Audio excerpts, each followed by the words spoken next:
예, 이어서 37번 보겠습니다. 다음에 폐단을 시정하기 위해서 실시한 제도에 대한 설명으로 옳지 않은 거. 나라의 100여 년에 걸친 고질 변폐에서 가장 심한 건 양역이다. 양역. 벌써 힌트가 나왔어. 양역의 폐단을 시정하기 위한 게 뭐다? 양역 변통론. 결국은 농민들의 군포 부담을 줄여주기 위한 거야. 그래서 균역법에 대한 설명으로 옳지 않은 것은 양반들도 군역을 지는 것으로 계산했다. 아, 틀렸다고요, 이거. 양반에게 군역을 지는 것은 양반에게 군포를 물린다는 뜻인데 그거는 어느 때라고 호포론이라고 한다고 그거는 흥선 대원군이라고 해야 됩니다. 그래서 1번이 틀렸습니다. 그 다음에 38번. 다음에 글을 읽고 당시 양반과 농민들의 생활로 틀린 거. 자, 이거 알아들어야 되는 거지? 이게 바로 뭐야? 조선 후기에 이 정약용의 글이죠. 경세유표에 나와 있는 이게 바로 뭐다? 상업적 농업에 대한 글이지. 상업적 농업, 상품 작물의 재배. 자, 상업적 농업이 발달한 시기는 어느 때다? 조선 후기. 그래서 조선 후기를 물어보는 거지.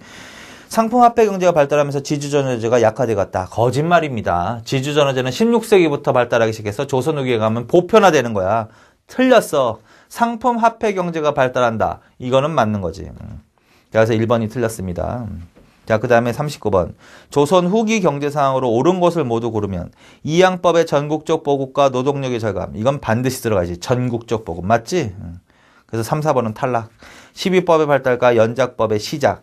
연작법의 시작은 조선 전기인 거죠. 그래서 들어가면 안 되죠. 그럼 답은 나왔다. 2번이다. 그래서 기억은 반드시 들어가야 되고 니은은 들어가면 안 돼.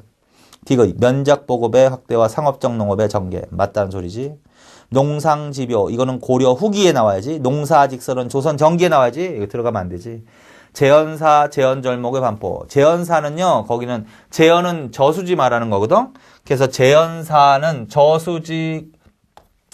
저수지를 관리하는 관청이라고 이해하시면 되고, 재현절목은 저수지 관리 규칙이라고 하시면 돼. 그 조선은 이게 반포되는 거거든? 여기다 현종이라고 써놓고, 여기다가는 정조라고 써놓고. 그래서 조선 후기에 재현사가 설치되고 재현절목이 반포되기도 했습니다. 맞습니다로 가십시오. 그래서 2번, 40번. 조선 후기 농촌사회에 대한 설명은 틀린 거? 틀린 거는 뭐야? 4번이죠? 지주제가 발달하면서 지주는 대부분의 토지를 농민들을 통해서 경작하였으며 이에 소작농민은 소작지를 얻기가 쉬워졌다. 아니지. 조선 후기에는 이양법이 보급되면서 전국적으로 보급되면서 노동력이 절감된다고. 노동력이 절감된다고. 자, 노동력이 절감되면서 더 적은 인원으로 더 넓게 경작하는 것이 손쉬워진다고. 광작이 성행한다고. 그래서 광작이 성행하면서 어떻게 어떤 변화가 나타난다? 임금 노동자를 고용해서 직접 농사를 짓는 사람들이 늘어나는 거야. 그래서 대부분을 소작농에게 그게 아니라 임금 노동자를 고용해서 직접 경영하는 방식이 확대되고 그러면서 소작민들은 소작지 얻기가 어려워진다. 이렇게 하셔야 된단 말이야. 그래서 4번이 틀렸다. 41번. 조선 후기 경제 상황에 대한 설명으로 옳은 거? 1번. 벼농사가 더욱 확대되어 각종 상품 작물의 재배가 위축되었습니다. 거짓말이지. 상품 작물의 재배는 확대되는 거지. 2번. 경영형 분홍이 나타난 반면 영세농의 이농 현상이 촉진되었습니다. 이게 맞는 거죠.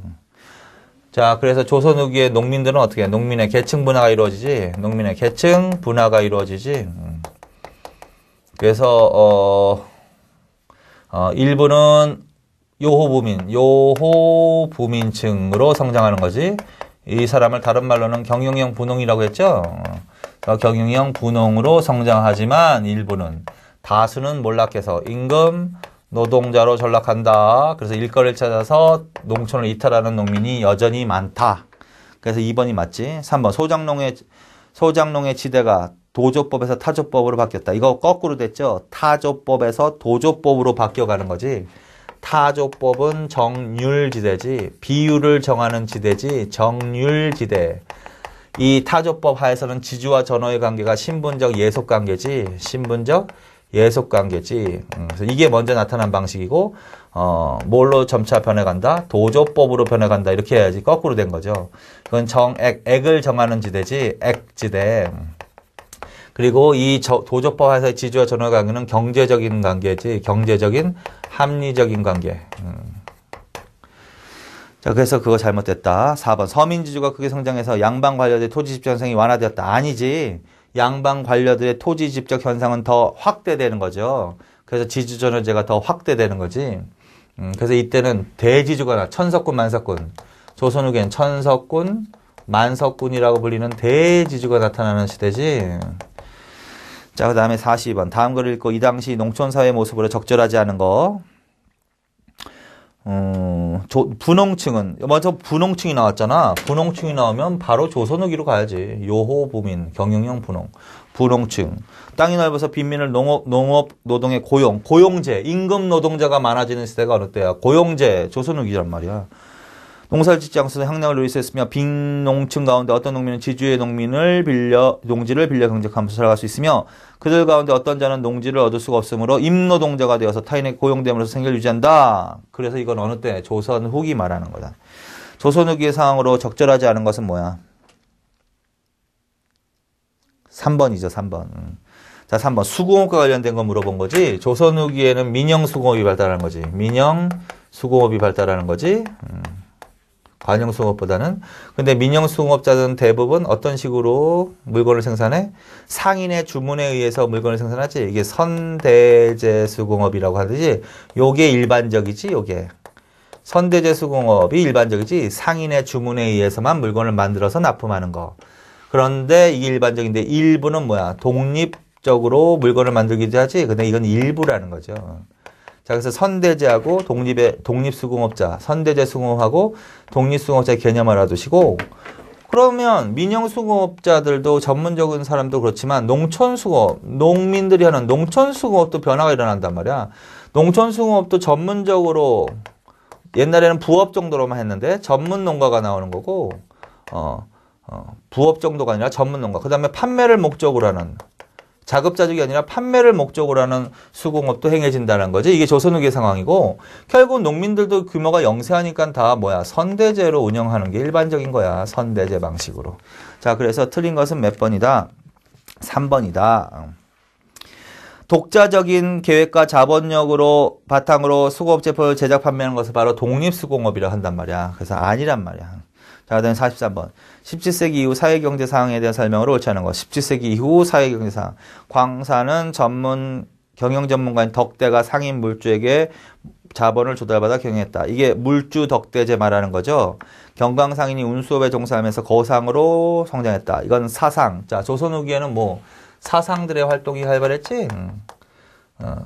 그래서 그 중에 하나가 바로 경광상인이지. 강상. 한강을 중심으로 미국 어물을 수송 판매했다. 그다음에 선박 제조업에까지 진출했다. 관영수공업은 부역제가 해짐에 따라 쇠퇴하기 시작했다. 이것도 말이 맞는데 17세기가 아니라 16세기부터지. 부역제 해이는 몇 세기부터? 16세기부터. 이것도 좀 까다로운 문제일 수도 있지. 어떻게 보면. 조선 후기의 상황으로는 다 맞긴 맞지만 부역제 해이해짐에 따라 관영수공업이 쇠퇴하기 시작한 시기는 16세기부터다. 근데 문제는 17세기 이후라고 그랬잖아. 그러니까 3번이 답이야. 일부 상류층에게 선무군관이라는 칭을 주고 군포합. 이건 균역법 말하는 거죠. 자, 그래서 나머지는 다 17세기 이후에 나오는 상황이지만 3번은 16세기부터 나오기 시작한다. 다음에 44번. 조선 후기 수공업에 대한 설명으로 맞는 거? 1번. 조선 후기에는 상품 화폐 경제가 진전되면서 시장 판매를 위한 수공업 제품의 생산이 활발해졌습니다. 이게 맞는 거죠, 뭐. 2번. 대동법의 실시로 관수품의 수요가 증가하면서 관영수공업이 더 발달했습니다. 틀렸지, 이거는?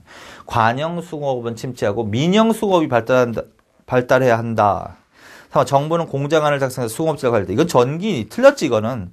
공장안을 폐지한다 그랬죠. 그래서 활동의 자유를 주는 거지. 그래서 장인세만 납부하면 활동이 자유로운 수공업자가 증가하였습니다. 그게 납포장.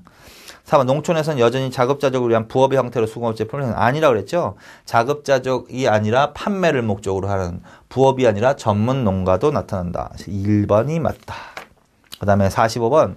다음은 수공업자들의 경제활동을 나타낸 것이다. 시대순으로 바르게 나열한 거. 기역, 관영수공업이 발달했다. 벌써 관영수공업이 발달했다 그러면 조선 전기로 가는 거야. 관청에 등록된 장인들은 의류, 활자, 화양, 무기 등을 제조해 납품했다. 그 다음에 소에서는 금은철, 구리, 실, 각종 옷감, 종이, 먹차, 생강을 생산해서 곡물로 납부했다. 이건 어느 시대로 가야 돼? 고려 시대로 가야죠. 조선 시대는 소가 없어지니까. 그래서 고려 시대로 가야지. 디귿, 상품 화폐 경제가 진전되면서 시장 판매를 위한 수공업 제품 생산이 활발했다. 이건 조선 후기로 가셔야죠. 그러니까 니은, 기역, 디귿. 그래서 2번이 답이죠. 46번. 다음 글을 읽고 이 시기 경제 상황에 대한 설명으로 맞는 것은 이게 어느 시기냐? 조정에서 은이 나는 곳에 은점 설치를 허가 벌써 끝났어. 허가해준대.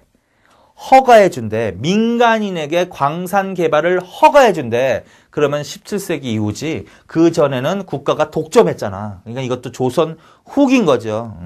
더 읽을 필요도 없단 말이야. 사료 지문은 빨리 판단해서 문제를 풀어야 되는 거지. 시험장에서 이걸 읽을 때 시간을 오래 걸리면 안 돼. 그러니까 평상시에 문제를 푸실 때 사료 지문형 문제를 빨리 공부한 지식을 바탕으로 빨리 해서 키워드가 뭐냐 이게. 그래서 그걸 빨리 이렇게 고르는 연습이 돼 있어야 된다.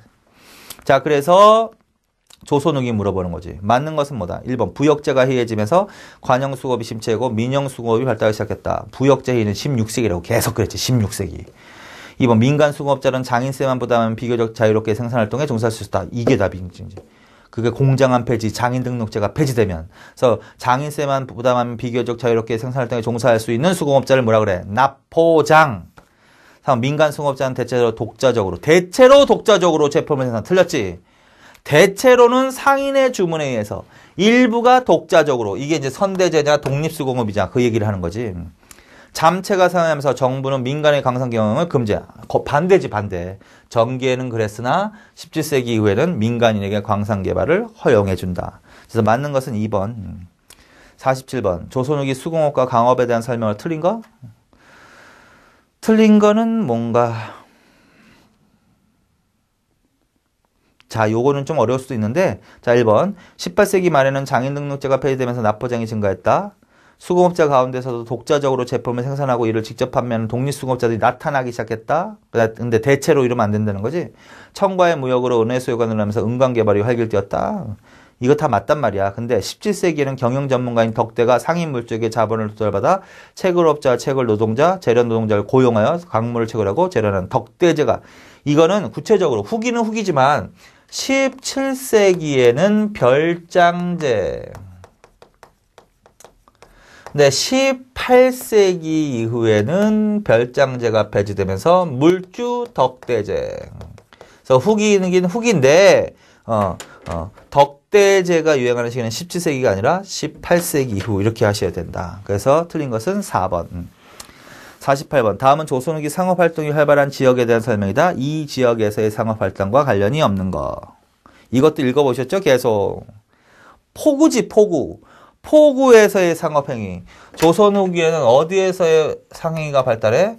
포구에서의 상행위가 발달한 게 특징이지? 포 나왔죠? 이 포구는 배가 들락날락거리는 항구인데 여기서 주로 활동한 상인들이 누구지? 객주, 여각, 그 다음에 선상 이런 애들이지? 그게 이제 여기에도 들어가는 거지. 객주, 여각, 그 다음에 선상. 선상 출신으로 거상이 된 게 바로 경강상인. 자, 그래서 객주하고 여각은 주로 주로 상품의 매매를 중개하는 거, 기타, 숙박, 보관, 금융업에 진출한 상인들. 선상은 주로 배를 이용해서 운송업에 종사하는 사람들. 근데 그 중에서 이제 한강을 중심으로 운송 판매, 선박 제조업까지 진출한 게 경강 상인들이다. 자, 그래서 조선 후기다. 그리고 포구에서 상업 활동을 물어봤다. 그래서 관련이 없는 것은 뭐냐라는 거야. 관련이 없는 것은 뭐야? 3번이지. 18세기 이후 내륙 지방을 중심으로 장시 확대되면서 점차 거래 규모가 감소. 아니란 말이죠. 포구에서의 거래 규모는 어디에 거래 규모를 능가했다. 내륙의 장시의 거래 규모를 어떻게? 능가했다라고 해야 돼. 그래서 감소한 게 아니라 오히려 능가한단 말이야. 그래서 오히려 이 지역에서의 거래 행위가 더 크단 말이지. 그래서 무조건 틀렸지, 3번. 나머지는 맞다. 49번. 다음은 근대사에서 활약한 조선 토착상인에 대한 설명이다. 이 상인들의 조선시대 활동 내용으로 맞는 것을 고르면. 개항장을 중심으로 개항장과 내륙을 연결하면서 어느 정도 상권을 유지할 수 있었다. 그러나 개항으로 일본 상인들의 상권 침탈이 발생하자 이 상인들은 개항장을 중심으로 상권 수호운동을 전개했다. 반공룡에 대한 지지를 선언하는 등 일본의 경제 침략을 비판하고 전직 관료들과 함께 단체를 조직해서 국내 상권의 보호를 위한 투쟁을 전개했다. 자, 이거 근대사회 때인데 여기서 핵심 지문은 뭘까? 개항장을 중심으로 활동했다. 개항장을 중심으로. 개항장이 바로 포구란 말이야, 결론은. 그래서 포구를 중심으로 활동한 상인 요 중에서 물어보는 거야. 근데 이제 개항장을 중심으로 개항장과 내륙을 연결시키면서 그 다음에 개항장을 중심으로 상권 수호 운동. 여기 상권 수호 운동에서 시전 상인 그러면 안 된단 말이야. 시전 상인은 서울에 있으니까. 자, 그래서 객주에 대해서 물어보는 거야. 객주. 그럼 답이 뭐야? 객주라면 2번이 답인 거죠. 1번은 뭐야? 보부상이지, 보부상. 보부상. 그다음에 3번은 송상이지, 송상. 송상. 대무역에 종사했던 사람. 4번은 뭐야? 시전상인 말하는 거지. 시전상인. 조선후기에도 시전상인이 있죠? 시전상인. 그래서 상권수호운동에서 무조건 근대사에서는 이 시전상인의 상권수호운동이 물론 문제가 잘 나오지만 그걸 물어보는 게 아니란 말이야. 개항장을 중심으로 했다라는 것을 힌트. 그럼 시전상인이 아니라 객주로 가셔야 된다. 그래서 답은 2번. 자, 그 다음에 50번. 조선후기 경제상황에 대한 설명 드린 거. 1번. 포구에서의 거래 규모가 내륙에서 거래를 능가했다. 철종 때 신해통공 정책으로 시전상인의 금난 정권이 철폐되면서 사상들도 유기전의 물품이 아닌 것은 자유롭게 판매할 수 있었다. 이 틀렸지. 그래서 이 신해통공 정책, 경제 신해통공 정책 이런 용어로 두 개를 쓸 수 있거든. 근데 이거는 정조야, 정조. 정조 때 유기전을 제외한 시전상인의 금난 정권을 철폐시키는 정책. 이게 바로 신해통공 정책인데 이거는 정조 때의 철종 때의 이러면 안 된단 말이야. 철종 때 하면 신해허통. 원래는 이렇게 나와야 돼. 신해허통이라고 나와야 돼. 허통. 근데 이걸 통공이라고 부르는 사람도 있단 말이야. 근데 만약에 철종이라고 했다. 지금 문장이. 철종이라고 했다. 그러면 이거는 뭐야? 서얼들에게 뭐 청료직 진출을 어떻게 했다? 허용하는 조치를 말한다. 허용. 이걸 신의 허통이라고 하는 거죠. 철종. 그러니까 이건 왕을 기억해. 그래서 철종 때 19세기 때 하면 뭐야? 서울들의 청료직 진출을 허용하는 조치다. 근데 이 지금 유기전을 제외한 시전상인의 금난 정권을 철폐하는 정책은 뭐야? 정조라고 하셔야 됐단 말이야. 그래서 무조건 틀렸단 말이지. 자, 그래서 2번이 틀렸다. 그 다음에 51번. 다음에서 묘사하고 있는 시기에 역사적 사실로 옳지 않은 거. 허생은 그만 읽어야지. 조선후기에 뭐야? 허생전, 양반전, 허생전, 호질 이런 것들 이거 뭐야? 이게 바로 누구의 뭐죠? 박지원의 뭐야? 한문 소설이지. 박지원의 한문 소설이지. 한문 소설. 그러면 조선 후기로 가야죠, 그냥. 자, 그래서 이거 조선 후기 보부상들을 보호할 목적으로 해상공국이 설치됐대. 틀렸지, 이거. 해상공국은 1880년대란 말이야. 근대사회에 넘어가서란 말이야. 특정 상품을 독점 판매한 도고상업이 할다. 맞다, 조선 후기 도고상업. 이 지금 허생전이 바로 그 도고에 대한 거야. 매점, 매석의 폐단. 상업이 활성화되면서 선박을 위한 운수업도 발전했다. 맞지, 선박을 위한 운수업 했던 대표적인 상인을 선상이라고 한다고. 선상. 그 중에서 어떻게 한강을 중심으로 선상 출신으로 한강을 중심으로 거상으로 발전한 상인이 바로 경강상인이라고. 자, 그 다음에 전국적으로 발달한 장실도 들어간 사상들이 성장했다. 맞죠? 그래서 1번 해상공국은 1883년에 설치한 거란 말이야. 보부상. 그래서 보부상단이라고 해야 돼. 조선 후기에는 보부상단이라는 조직을 갖고 있었습니다. 그래서 1번. 52번. 조선후기 경제활동에 대한 설명으로 옳지 않은 것은 대동법의 시행으로 곡물 납부는 모두 쌀을 납부하는 것으로 바뀌었다. 이상한 것 같지? 모두 이러면 안 되지. 모두. 대동법은 당연히 곡물을 쌀로 내는 거긴 한데 뭐야? 상공만 해당되는 거지. 상공을 대상으로 그렇게 한 거지. 별공과 진상. 별공과 진상은 여전히 어떻게 존재했지. 그래서 모두 쌀로 이러면 안 돼. 일부를 쌀로 바꿨던 제도다. 그래서 1번이 틀렸습니다. 맞죠? 자, 그 다음에 53번. 다음 내용과 관련된 설명으로 옳지 않은 거. 숙종이라고 했지? 돈이라고 했지? 그러면 결국은 상평 통보와 관련된 얘기 같은데? 자, 조선 후기 화폐 문제인데 1번 위의 화폐 이전 8분체 조선 통보가 주저 유통되었다. 몰라. 넘어가. 2번 화폐 유통이 원활하지 않아 전황 현상이 나타났다. 이건 반드시 알아야 돼. 전황. 3번 평안도와 전라도의 가명과 병영에서도 이 화폐 주조가 허락되었다. 이익은 화폐 사용이 백성들의 삶에 크게 유익하다는 주장을 제기했다. 반드시 틀렸지 4번. 그래서 화폐가 전국적으로 유통된다. 상평통보죠. 상평통보. 조선 후기에는 상평통보가 인조 때 처음 발행되는 거야. 인조 때 처음 발행. 그리고 뭐 효종 때도 발행되고 뭐 숙종 때도 발행되는 거야. 그리고 숙종 때, 그리고 이 숙종 때 이후에 전국적으로 어떻게 유통되는 거야. 그런데 이제 화폐가 전국적으로 유통되는 과정에서 어떻게 잘 원활하게 돌지 않아서 뭐 전황 현상이 나타나는 거지. 전황 현상은 어떤 현상이야? 화폐가 부족한 현상이지. 그래서 화폐 값어치가 올라가면서 무엇의 폐단이 발생한다? 고리대의 폐단이 발생한다. 그래서 중농학파인 이익이라는 사람은 화폐가 농촌 경제를 망치고 있다. 농민들의 부담을 더욱더 가중시키고 있다 하면서 뭘 주장했다? 폐전론. 반대로 서술한 거지.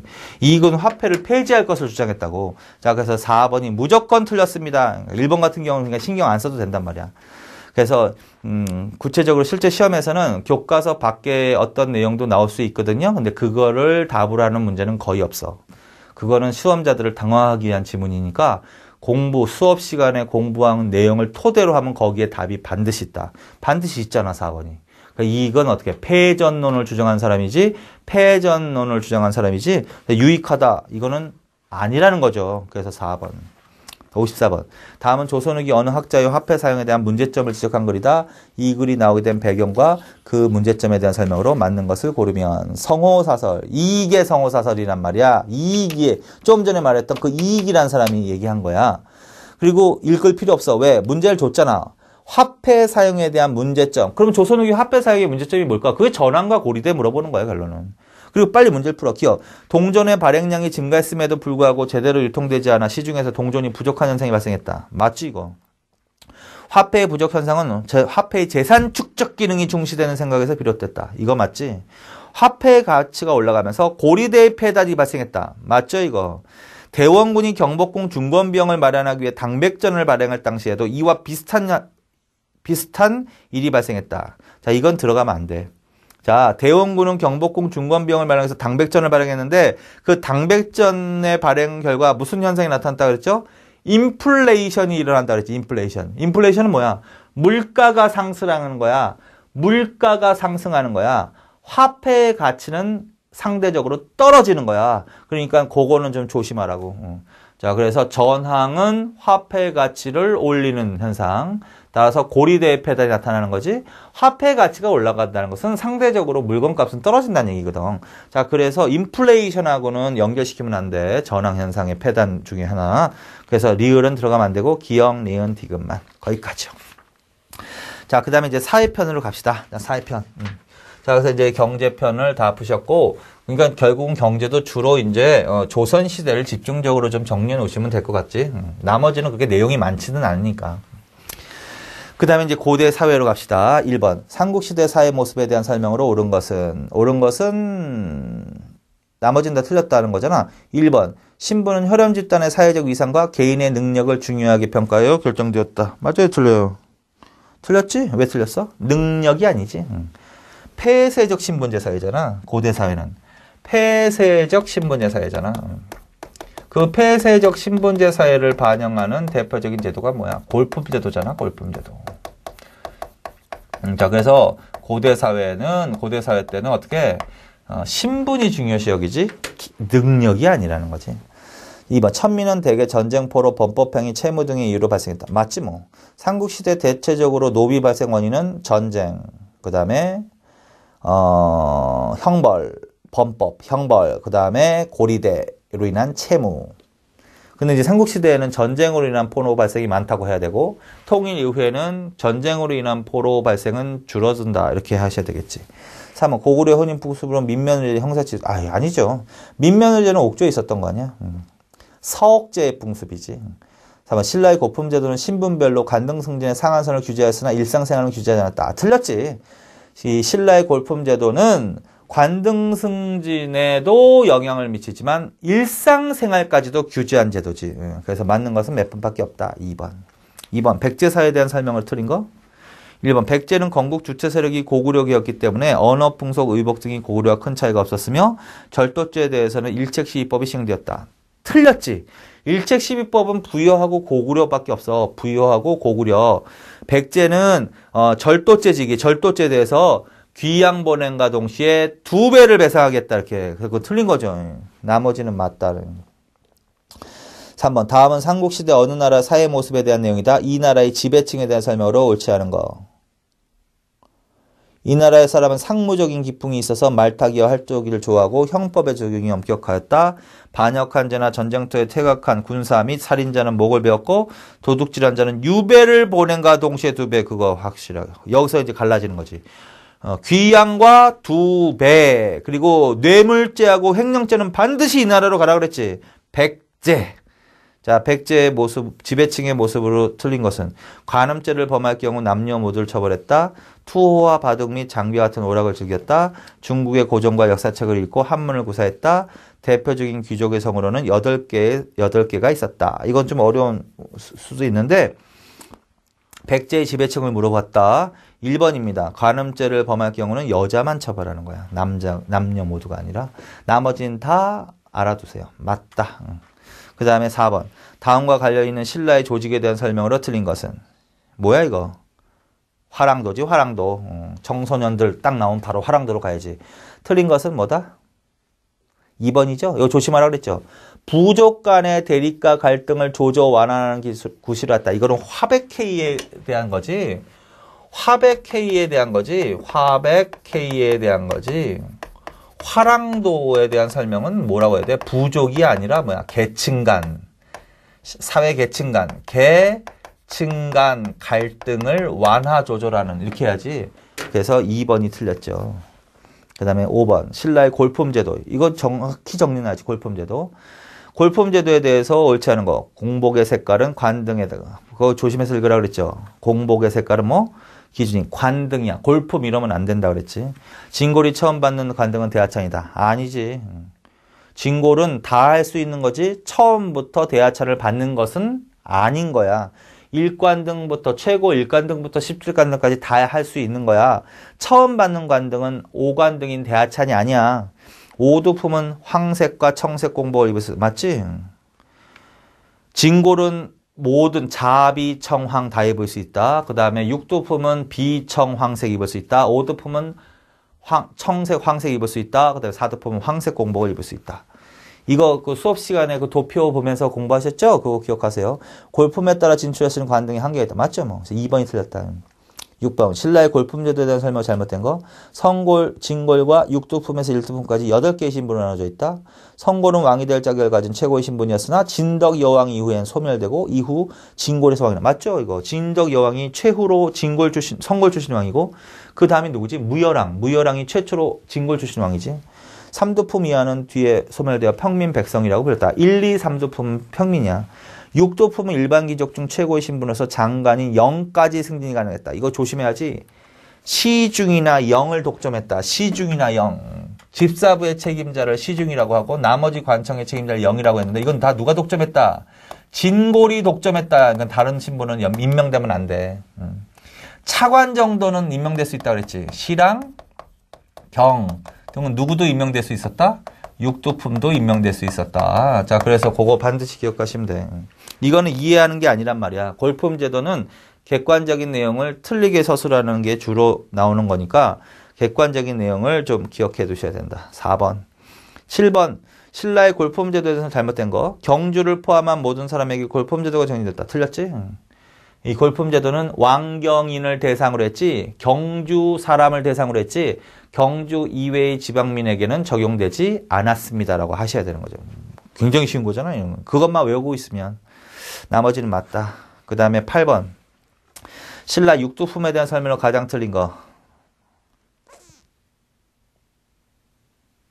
그게 눈에 보여야지 빨리. 뭐 3번이지. 학문적 식견을 바탕으로. 요건 맞지?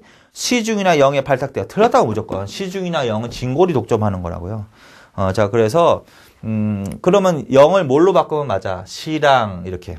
그래서 학문적 식견을 바탕으로 시랑에 발탁되어 왕의 정치적, 학문적, 조언자 역할을 했다. 그러면 맞는 지문이야. 그리고 특히 어느 때? 신라 중대.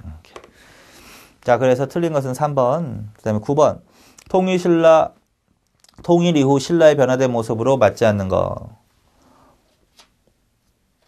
또 똑같은 문제네. 2번이죠. 이게 눈에 보여야 된단 말이야. 근데 지금은 보일 수 있어도 내가 자꾸 강조하니까 시험장에서는 그걸 자꾸 까먹는단 말이야, 여러분들이. 자, 그래서 영에 발탁되어 그러면 안 된단 말이야. 영, 시중영은 진골이 독점했기 때문에. 그래서 2번이 무조건 틀렸다. 10번. 다음에 해당하는 시대의 상황에 대한 설명을 옳지 않은 거. 첫 번째만 읽어도 그냥 대충 나와야지. 진골 귀족들은 경제 기반을 확대해서 사병을 거느리고 권력 싸움을 벌였대. 진골 귀족 간 권력 싸움을 벌였대. 그래서 왕위 쟁탈전이 벌어졌대잖아. 귀족 연합 정치가 운영됐대잖아. 농민들이 초족이 되게 됐잖아. 그래서 이게 이제 통일신라 시대지. 그래서 통일신라는 중대, 하대 이렇게 나눠서 공부하시면 되지. 중대, 하대. 그래서 그 중에서 어느 때의 상황이야? 하대의 상황이지. 그래서 진골 귀족 간 왕위 쟁탈전, 권력 쟁탈전이 벌어졌다. 이렇게.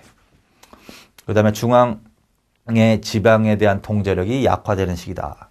과도한 수치, 불법적인 토지 겸병이 확대되면서 농민의 생활이 어려워진다. 초족의 무리가 들끓었다. 밀란이지, 결론은 밀란. 그래서 신라 하대. 자, 신라 하대의 성격으로 옳지 않은 것은 뭐야? 4번이죠. 육두품이 왕과 결탁해서 정치의 중심으로 부상하는 때는 중대지, 중대. 이때 육두품은 누구와 결탁을 해? 이때 육두품은 호족과 결탁하는 거지. 이때가 이제 호족이 성장하는 시대잖아. 호족. 그래서 호족과 결탁해서 반신라적으로 활동을 하는 거죠. 자, 거기까지. 나머지는 맞단 소리잖아. 1번 통제력 약화 맞지? 2번 호족 등장 맞지? 3번 이거 조심해야지. 선종이라고 해야지. 교종, 선종, 불교. 다음에 11번. 신라말 호족의 출신 성분에 대한 설명을 옳지 않은 거. 중앙의 권력 투쟁에서 밀려나 지방에서 세력을 쌓은 귀족. 해상 활동으로 재력과 무력을 쌓은 군진 세력. 지방의 토착 세력으로 성장한 촌주. 당에서 유학하고 돌아와 개혁을 추구한 지식인. 뭐다? 4번이지 뭐 4번. 호족의 4가지 유형 기억하라 그랬죠. 중앙의 몰락 1번이야. 중앙의 몰락 귀족도 있다. 그 다음에 무역을 통해서 성장한 세력, 그 다음에 군진을 통해서 성장한 세력. 근데 이거는 같이 나오는 경향이 많다 그랬지? 그래서 무역, 군진, 그 다음에 뭐다? 촌주 출신. 요게 바로 호족의 4가지 유형이란 말이야. 여기에 해당되지 않는 건 4번밖에 없죠. 그래서 4번. 12번. 다음 시기에 대한 설명 잘못된 거. 신라 사회가 혼란해지며 지방에서는 호족이라 불리는 새로운 세력이 성장했다. 그만 읽어야지 뭐. 새로운 세력이 성장했다. 호족이라는. 그러면 신라 하대 또 물어보는 거지. 그 잘못된 것은 1번. 좌성과 참선을 중시하는 불교 종파가 유행했다. 맞지 이거. 이게 선종이죠. 선종. 중국에서 풍수지설 맞지? 풍수지 사상 유행한다 거지. 일부 도당 유학생 출신의 육두품 세력이 골품제사를 비판한 거 맞지? 일부. 그래서 이러한 대표적인 3사람 기억하라지. 최치원, 최원희, 최승우. 귀족의 경제 기업이었던 노급을 폐지하고 문무관리 관료존을 지급했다. 이건 신문왕 때잖아. 이건 중대지 중대. 예, 관료존을 지급하고 어떻게 노급을 폐지했다. 노급을 폐지했다. 백성들에게 정전을 지급했다. 노급이 부활되었다. 이건 중대 상황이지. 그리고 이거는 왕권 강화로 가는 거지. 그리고 이거는 왕권 약화되는 거지. 이미 이때부터. 그래서 이제 하대로 넘어가는 거지. 자, 그래서 잘못된 것은 몇 번이다? 4번. 자, 그 다음에 이제 중세사회로 갑시다. 고려시대. 자, 1번. 다음을 읽고 밑줄 친 가라에 대한 설명으로 드린 거. 이거 뭐 고려시대 신분에 대해서 물어봤는데, 고려시대도 여전히 뭐다? 신분제 사회인 거 맞죠? 신분제 사회. 대개 신분은 몇 가지로 나눈다? 귀족, 최상위 계층, 그 다음에 중류층, 중인계층, 그치? 중류. 그 다음에 양민, 평민이라고 하기도 하고, 양민이라고 하고. 그 다음에 천민, 이런 식으로 나눠지고, 각각에 대해서 물어보는 거죠, 결론은요. 자, 그래서 1번 귀족에 대해서 귀족 세력은 왕족을 비롯해서 5품 이상의 고위 관료가 주를 형성했는데 이들은 음서나 공음전의 혜택을 받는 특권층이었다. 중류층, 말단, 설인, 잡류, 남반, 향리, 군반, 영리 등이 있었다. 3번 다. 양민층, 일반 주, 부, 구년에 거주하면서 농업이나 상공업에 종사하는 사람을 말하는데 농사에 종사하는 농민층이 주류를 이뤘다. 4번 천민. 대다수를 차지한 노비와 도살업에 종사하는 백정이 예상한다. 틀렸지. 무조건 틀렸지. 백정이라는 용어는 고려시대는 어디에 들어가야 돼? 여기에 들어가야지. 백정. 그래서 고려시대 백정은 도살업에 종사하는 사람이 아니란 말이야. 농민을 말한단 말이야. 그러니까 고려시대는 반드시 백정은 여기에 들어가야 된단 말이야. 그래서 고려시대 대다수인 농민들은 뭐라고 불렀다? 백정. 그럼 도살업에 종사하는 사람들은 뭐라고 불러서? 도살업에 종사하는 사람들은. 고려시대에는 화척, 양수척이라고 불렀지. 화척 또는 양수척이라고 불렀지. 양수척. 그래서 그것도 기억하세요. 반드시. 자, 그래서 예를 들어서 어떻게 문장이 형성됐으면 맞는 거야. 도살업에 종사한 사람들은 화척, 양수척이라고 불렀다. 그리고 그들이 여기에 속한다. 이래야 되는 거지. 백정은 여기에 속한다고. 조선시대에 가서야 백정이 도살업에 종사하는 사람을 백정이라고 부르는 거야. 자, 그래서 틀린 것은 4번. 2번. 다음 니은에 들어갈 신분층에 대한 설명을 맞는 거. 고려시대 기역 중에서 죄를 지은 자가 있으면 형벌로 니은으로 되기도 하고 니은도 과거를 통해서 벼슬에 나아가 신진관료가 됨으로써 어렵게 기역의 대열에 들기도 했다.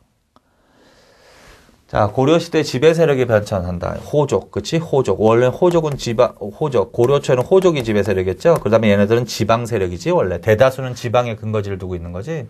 그러다 이제 왕권이 강화되고 중앙 집권화됨에 따라서 두 개로 분리가 되는 거야. 대다수의 지방의 호족들은 뭘로? 향리로 전락을 하고, 그치?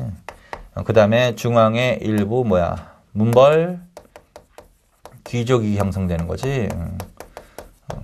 그리고 문벌 귀족은 무신으로 교체되는 거지. 그리고 무신 이후로는 권문세족으로 교체되는 거지. 권문세족. 그 다음에 권문세족 다음에는 사대부로 교체되는 거지. 그래서 이게 지배세력의 변천이란 말이야. 그래서 지방에서, 이건 이제 문벌귀족사의 특징 말하는 거야. 문벌귀족들은요, 죄를 지으면 형벌로 지방의 향리로 전락하기도 해. 이걸 낙향죄라고 한다. 낙향죄. 이거 교과서 다 있으니까 한번 보세요. 낙향죄라고 한다. 이거 문벌귀족사의 특징을 보는 거야. 반면에 고려시대는 향리도 어떻게, 과거를 통해서 중앙관료로 진출할 수 있었습니다. 당연히 과거로. 그래서 그 얘기하는 거거든. 그래서 기역은 문벌귀족, 니은은 향리 말하는 거야. 근데 니은을 물어봤으니까 향리를 물어보는 거지. 1번 중앙관청에서 말단 행정 업무를 담당했다. 그거는 설이라고 하는 거야. 설이. 설이. 궁중에서 실무를 담당. 궁중에서 이건 남반이라고 하는 거야. 남반. 지방에서 역을 관리하는 신분. 이건 역리라고 하는 거야. 역리. 하나 남았네. 호장, 부호장이 돼서 집에서 실무행정을 담당했죠. 이게 향리에 대한 설명이죠. 그래서 4번이 답이다.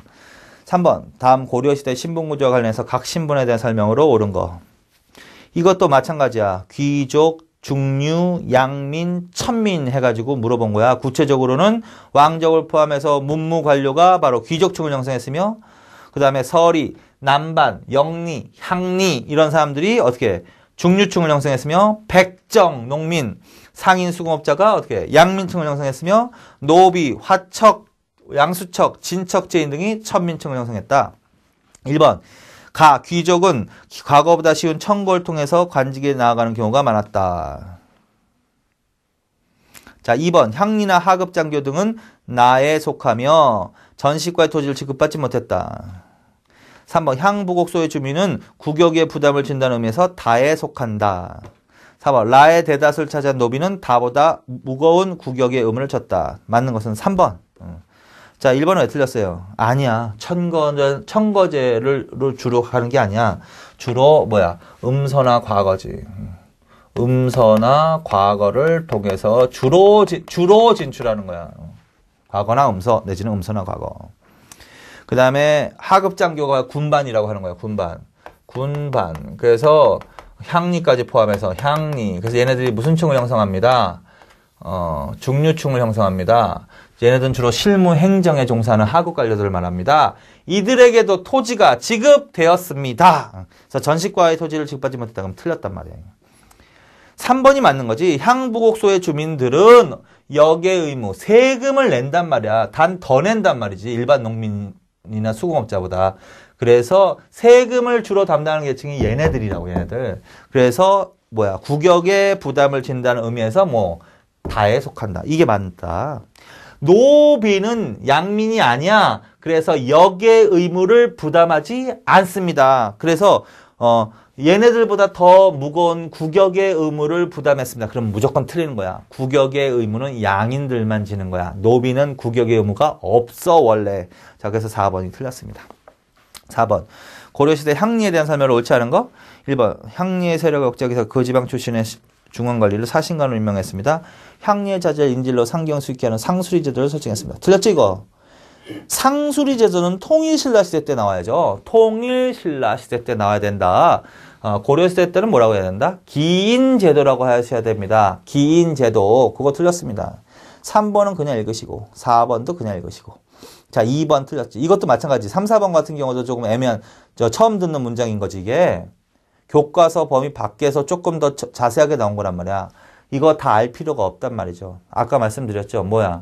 기존의 수업 시간에 공부했던 것만 정확하게 알고 있으면 거기서 답이 나온다고. 이런 3, 4번 이런 문장들은 어떻게 수험상을 긴장하게 만들기 위한 문장이라는 거야. 지금 기존에 수업하는 내용도 다 이해하고 소화하기도 힘든데 그런 것까지 신경 쓰지 마시라고 여러분들. 거기 안에서 답이 있다 그랬지. 있잖아 지금. 2번이잖아. 상수리 제도는 통일신라 시대라고. 기인 제도라고 하셔야 된다고. 자, 그다음 5번. 고려시대 노비의 생활상으로 가장 바른 거. 1번. 솔고노비는 독립적 생활이 가능해서. 무조건 틀렸지 이거는.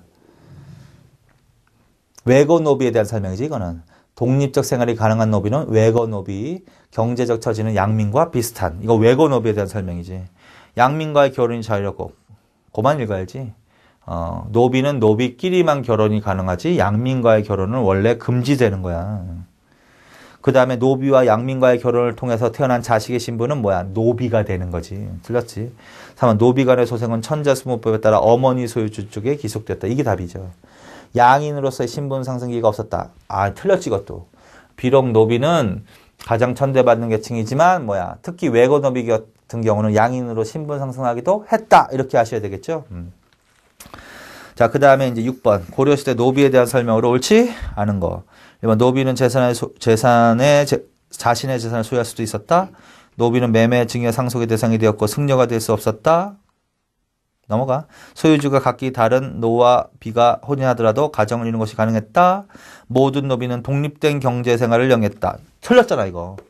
반드시 기억하라고 했잖아. 솔고노비는 주인과 함께 사는 노비, 독립적 생활이 불가능한 노비, 직접 노동력을 제공하는 노비. 외거노비는 주인과 따로 떨어져서 독립적 생활을 하는 노비, 자신의 재산을 소유할 수도 있었다, 신분 상승하게 됐다. 그거 계속 기억하시라고요. 자, 그래서 모든 노비가 독립적 경제생활을 영했다. 아니라는 거잖아 지금. 자, 그래서 옳지 않은 것은 몇 번이야? 4번. 그 다음에 7번. 고려시대 다음 그림과 관련있는 조직에 대한 설명으로 틀린 거. 자, 이게 뭐다? 이거 교과서에 나와 있는 그림이죠? 돌덩어리 나오면 사천매향비란 말이에요. 이게 사천매향비. 주로 대규모 인력이 동원되는 불상, 석탑을 만들거나 절을 지을 때 주도적인 역할을 했다. 매향 활동을 하는 무리로 매향은 불교 신앙의 하나로 미륵을 만나 구원받고자 향나무를 바닷가에 묻는 활동이다. 후기에는 마을 노역, 혼례와 상장례, 민속 신앙과 관련된 마을 제사 등 공동체 생활을 주도하는 농민 조직으로 발전해갔다. 자신의 잘못을 진정으로 참여하는 법화 신앙의 바탕을 두고 활동했다. 4번 엉뚜당뚜 하는 게 들어간 거야. 이거는 고려시대 불교 문제일 수도 있고 사회 농민 공동체 조직, 향도는 굉장히 잘 나온다고 그랬죠. 그래서 향도 반드시 알아놔. 그리고 그 그림이 사천매향비야. 향도. 그리고 이제 몇 가지 기억하라고 했죠. 무조건. 1번 기억하고. 대규모 인력이 동원되는 석탑 등을 조성하는데 주도적 역할을 한 조직이다. 두 번째, 매향. 그거 별표 쳐놓고. 향나무를 바닷가에 묻는 행위야. 그게 매향 활동. 그게 바로 매향비란 말이야. 이 돌덩어리가. 그 다음에 미륵을 만나. 미륵신앙과 관련이 있다. 그거. 그 다음에 후기에 가면 뭘 주로 한다? 상장례 그거 반드시 동그라미 쳐놔. 장례를 공동으로 치는 공동체 조직으로 변해간다. 그래서 이거는 원래는 불교 신앙 조직이었지만 농민 공동체 조직으로 발전하는 거다. 이거 조선시대까지 있었지. 조선시대에도 주로 뭘 한다? 상장례를 주로 한다. 그래서 공동으로 장례를 지낼 때 상현을 매는 사람을 뭐라 그랬지? 상두꾼이라고 불렀지? 상두꾼과 관련 있는 조직이 이거라고. 상두꾼이 바로 이 향도에서 나오는 명칭이라는 거야. 그래서 그 네 가지 기억해. 대규모 인력이 동원되는 석탑 등을 짓는데 주도적 역할. 매향을 하는 무리들. 상장례를 공동으로 한다. 상두꾼이라는 용어가 여기서 나온다. 네 개는 반드시 기억하라고 항상.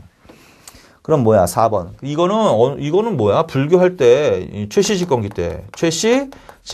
때, 결사운동이 전개되었습니다. 기억나세요? 이거 중요하다고 그랬지? 결사운동이 바로 수선사결사하고, 백년결사가 있지? 백년결사. 수선사결사를 이끌었던 사람은 누구야? 진울이지? 중요한 사람이지? 그 다음에 이대교주가 해심이란 말이야. 해심. 그 다음에 백년결사를 이끌었던 요새, 천태종결이지. 요게 바로 법화신앙의 바탕을 두고 활동했던 무리야. 법화신앙. 그래서 엉투당도 하는 거지. 자, 그래서 법화신앙. 지금 이거 법화신앙은 뭐야? 백년결사와 관련이 있다, 이거. 향도하고는 관련이 없다. 이렇게. 그 다음에 8번까지만 하고 좀 쉬겠습니다. 다음 시간에. 자, 고려시대 백성들의 생활 모습으로 맞는 거. 갑은 향도에 소속되어 매향의식을 거행했다. 맞잖아. 좀 전에 했잖아. 향도. 이게 바로 무엇으로 하면서 나온다고요? 농민 공동체 조직이라고요. 농민 공동체. 원래는 불교 신앙 조직이었지만 농민 공동체 조직으로 향도가 있었으면 이렇게 나온다고요.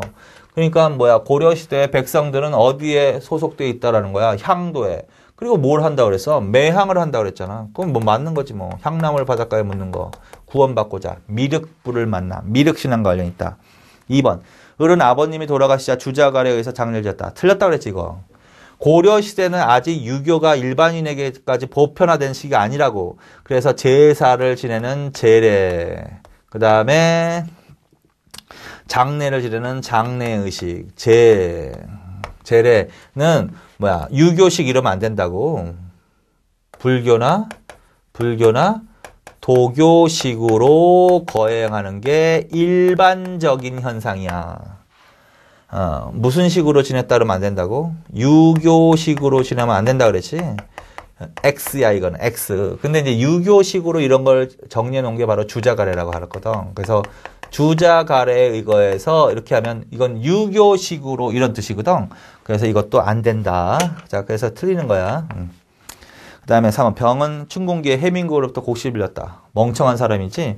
이거는 고려시대 빈민구제도 관련 있는 거죠. 해민국은 뭐 하는 거야? 해민국은 무료로 약 나눠주고 치료해주는 곳이지. 곡식 빌리는 데가 아니란 말이야. 해민국이나 뭐 동서대변 무료로 치료해주는 거란 말이야. 곡식은 어디로 빌리러 가야 돼? 의창으로 빌리러 가야지. 의창. 춘대 춘합에 의한 빈민구제도. 4번. 정은 장남이었으므로 집안의 제사를 도맡아 지냈다. 이것도 거짓말이지. 근데 지금 주제가 크지? 고려시대에는 뭐야? 가부장적 가족제도가 일반화되는 시기가 아니죠. 그래서 딸도 제사를 지내는 거지. 그래서 딸도 제사를 지내서 장남이 도맡아. 그러면 무조건 아니야. 고려시대는. 이건 어느 시대에 가서 보편화된다 그랬지? 조선 후기에 가서나 이런 일이 있었다. 고려시대나 조선 전기까지는 자식들이 돌아가면서 부모를 봉양하고 제사를 지냈단 말이야. 그러니까 이것도 틀렸죠. 조선 후기의 상황이다. 자, 그래서 이건 좀 응용 문제지. 그래서 향도라는 거, 그 다음에 장제례와 관련되어 있는 거, 그 다음에 빈민구제, 농민보호체가 관련되어 있는 거, 그 다음에 가족제도 관련된 거. 그렇게 하나씩 낸 거야. 어렵지는 않죠, 근데. 자, 그래서 맞는 것은 몇 번으로 간다? 1번. 그래서 9번 이유는 다음 시간에 하겠습니다. 수고하셨습니다.